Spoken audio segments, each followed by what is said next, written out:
శ్రీ మహాగణాధిపతయే నమః. ఐం మహాసరస్వత్యే నమః. శ్రీ లలితాంబికాదేవ్యే నమః.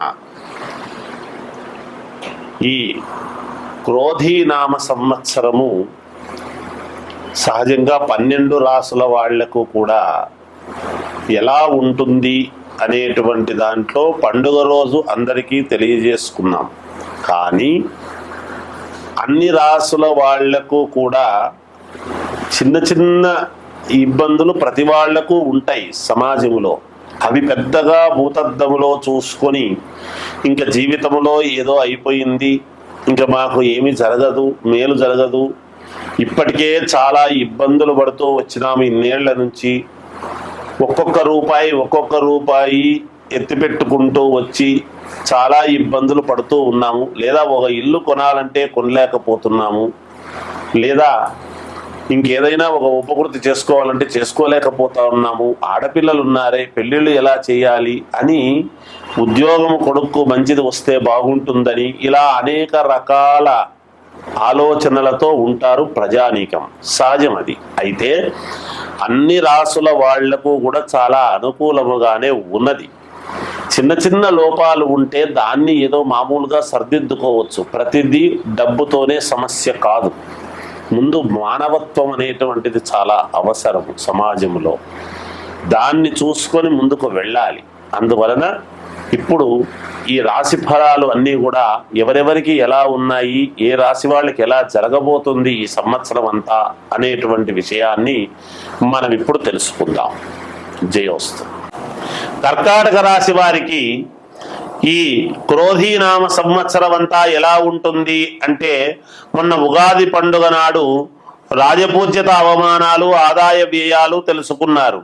సరే, బాగుంది. అయితే కర్కాటక రాశి వారికి ఒక్కటి చెబుతున్నాను చూడండి. మీకు ఏ రంగములో ఉన్న వాళ్ళకైనా, రాజకీయ రంగములో ఉన్న వాళ్ళకు కానీ, సినిమా రంగములో ఉండేటువంటి వాళ్లకు కానీ, టీవీ సీరియల్స్ రంగములో ఉండేటువంటి వాళ్లకు కానీ, వ్యాపార రంగంలో ఉండేటువంటి వాళ్లకు కానీ, మామూలుగా ఉద్యోగాలు చేసుకునేటువంటి వాళ్ళకైనా సరే, మీకు కర్కాటక రాశి వాళ్ళు ముందు సాయంకాలం 6 గంటల తర్వాత మీరు చాలా గట్టిగా మననము చేసుకోండి. మీకు తప్పకుండా ఈ సంవత్సరము విజయం అనేటువంటిది లభించి తీరుతుంది గాక. చాలా చోట్ల అనానుకూలమైనటువంటి పరిస్థితులు ఉన్నాయి, జరగవు. కొంతమంది ఇట్లా, కొంతమంది అట్లా చెప్తుంటాం. కానీ మీరు సంకల్ప బలం అనేటువంటిది మీకు చాలా అవసరము కర్కాటక రాశి వారికి. ఎందుకంటే కోపం ఉంటుంది, సున్నితమైనటువంటి మనస్తత్వం ఉంటుంది, మీకు ఒకరితో మాట పడేటువంటి ఇది ఉండదు. కానీ సాయంకాలం పూట 6:30 తర్వాత గనక మీరు ఖచ్చితముగా దృఢ సంకల్పముగా గనక మననము చేసుకున్నారు అంటే తప్పకుండా మీకు విజయము మీ వెంటే ఉంటుంది గాక. అన్ని రంగాలలో ఉండేటువంటి వాళ్లకు ఇది వర్తిస్తుంది. కర్కాటక రాశి వాళ్లకు ఒక రాజకీయ రంగంలో ఉండే వాళ్లే కాకుండా, ముఖ్యంగా పోలీసు డిపార్ట్మెంట్ కానీ, లేదా న్యాయ వ్యవస్థలో ఉండేటువంటి వాళ్ళు కానీ, డాక్టర్లు వైద్య రంగములో ఉండేటువంటి వాళ్లకు కూడా చాలా యోగవంతముగా ఉన్నది. జయోస్తు. కర్కాటక రాశి వారికి ఈ క్రోధీనామ సంవత్సరము ఉగాది పండుగ నుండి సంవత్సరం అంతా ఎలా ఉంటుంది అనే విషయం గురించి ఇప్పుడు మనం తెలుసుకుందాం. పునర్వసు నక్షత్రము 4వ పాదము, పుష్యమి నక్షత్రము 4 పాదాలు, ఆశ్లేష నక్షత్రము 4 పాదాలు కలిస్తే కర్కాటక రాశి. ఈ రాశి వారికి ఆదాయం 14, వ్యయం 2, రాజపూజ్యత 6, అగౌరవము 6. ఈ రాశి వారికి మహాద్భుతముగా ఉంటుంది అని ఇక్కడే తెలుస్తూ ఉన్నది.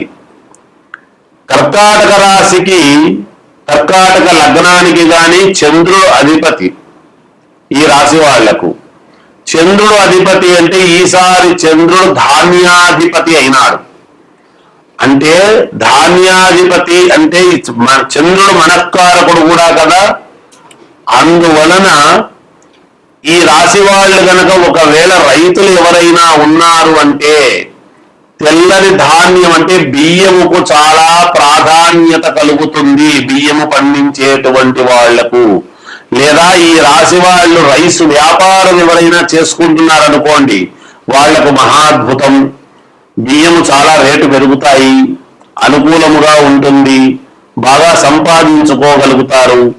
ఈ రాశి వాళ్ళు ఏదైనా మనస్సులో దృఢ సంకల్పముగా నేను ఎలాగైనా సరే జీవితంలో ముందుకు వెళ్ళగలను, నాకు ఆ స్తోమత ఉన్నది, నేను విదేశాలకు వెళ్ళగలను, నేను ఈ ఉద్యోగము సంపాదించగలను, నేను ఈ డాక్టర్ చదువు చదవగలను, నేను ఈ లాయర్ చదువు చదవగలను అని మనస్సులో నేను ఇది సంపాదించగలను, నేను ఇల్లు కట్టగలను, నేను వాహనం కొనగలను, ఇలా మనస్సులో గనక పరిపూర్ణముగా గనక దృఢ సంకల్పముతో అనుకున్నారు అంటే ఈ సంవత్సరము మీ పంట పండినట్టే. సర్వకార్య జయం, ఏది ముట్టుకున్నా మీకు జయం, గౌరవం, కీర్తి ప్రతిష్టలు, ధనలాభం, ఆకస్మిక యోగం అంటారు. ఆకస్మిక ధనలాభం అనేటువంటి మాట వినుంటారు. కానీ ఇక్కడ ఈ రాశి వాళ్లకు ఆకస్మిక యోగం అంటున్నాం. యోగము అంటే అది ఎలాగైనా కావచ్చు. ఉన్నట్టుండి చిన్న స్థాయి నుంచి ఉన్నట్టుండి ఒక్కసారిగా పెద్ద స్థాయికి వెళ్ళడం ఉంటుంది. 50,000 రూపాయలు జీతం వస్తుంటే 2.5 లక్షల జీతానికి ఒకవేళ మీ దీన్ని గమనించి మీరు చేసేటువంటి ఒక పద్ధతిని గమనించి అలా ముందుకు పంపించవచ్చును యజమానును. దాన్నే యోగం అంటాం. అలా ఉన్నట్టుండి ఒక పెద్ద ఇంటి కుటుంబంలో పెళ్లి చేసుకోవచ్చు, పెద్ద ఇంటికి వెళ్ళవచ్చు, ఆడపిల్లలైతే విదేశాలకు పంపించవచ్చు కంపెనీ వాళ్ళు. యోగం అనేటువంటిది ఏ విధంగానైనా రావచ్చుగాక. అందుకని ఆకస్మిక యోగం అనేటువంటిది ఉన్నది. అలాగే పలుకుబడి పెరుగుతుంది మీకు. ధాన్య వృద్ధి, ఇందాకే చెప్పినాను బియ్యమని, ధాన్య వృద్ధి అనేది ఉంటుంది. స్నేహితులతో చాలా అనుకూలం అనేటువంటిది ఏర్పడుతుంది గాక. శుభకార్యాలు చేస్తారు, కోపము అధికముగా ఉంటుంది. ఈ రాశి వాళ్లకు, ఈ లగ్నము వాళ్లకు విపరీతమైనటువంటి కోపము ఉంటుంది గాక. అలాగే గృహలాభం, ఆభరణాలు కొనుగోలు చెయ్యటము, ఉద్యోగ లాభం, స్థానచలనం. స్థానచలనము అంటే ఖచ్చితంగా అనుకోకుండా ఉన్నట్టుండి ఇక్కడి నుంచి ఇంకో చోటికి వెళ్ళడం చేయటం, ఇవన్నీ సహజం, సర్వసాధారణం. అలా స్థానచలనం అనేటువంటిది కూడా ఉన్నది, అది కూడా మీ మంచికే. అలాగే ఉద్యోగ లాభం అంటున్నాం. ఉద్యోగ లాభం, ఉద్యోగము ప్రాప్తం ఉంటుంది. ఉద్యోగ లాభం అని ఎందుకంటున్నాము అంటే ఉన్నట్టుండి పెద్ద ఉద్యోగం వస్తే దాంట్లో ఎక్కువ డబ్బులు వస్తే ఉద్యోగము లాభము రెండు వచ్చినట్టే కదా. అలా యోగవంతముగా ఈ కర్కాటక రాశి వాళ్లకు ఉన్నది అనేటువంటిది తెలియజేస్తున్నాను. విద్యార్థులకు చాలా అంటే చాలా యోగవంతమైనటువంటి కాలం. వ్యాపారస్తులకు కూడా చాలా అనుకూలముగా ఉన్నది. సినిమా వాళ్లకు కూడా చాలా అనుకూలముగానే ఉన్నది. మంచి అవార్డు రావటము, పురస్కారాలు పొందటం, ఇంకొకటి లేదా ప్రశంసలు అందుకోవటము, ఇలాంటివన్నీ కూడా జరుగుతాయి గాక. ఇక రాజకీయ నాయకులకు తప్పకుండా పదవీ యోగం అనేటువంటిది ఉన్నది. వ్యక్తిగతమైనటువంటి జాతకాలను ఒక్కసారి గనక మీరు పరిశీలన చేసుకుంటే ఏమైనా లోపాలు ఉంటే సరిదిద్దుకోండి. తప్పకుండా మీకు విజయం అనేటువంటిది లభించి తీరుతుంది గాక. ఇంకా మెరుగైనటువంటి ఆశయాలు సాధించటానికి మీరు ఆంజనేయ స్వామికి ఆకు పూజ చేయించండి. ఈ సంవత్సరము ఎన్నిసార్లు చేయిస్తే మీ శక్తి ఉన్నన్ని సార్లు అంత మంచిది గాక.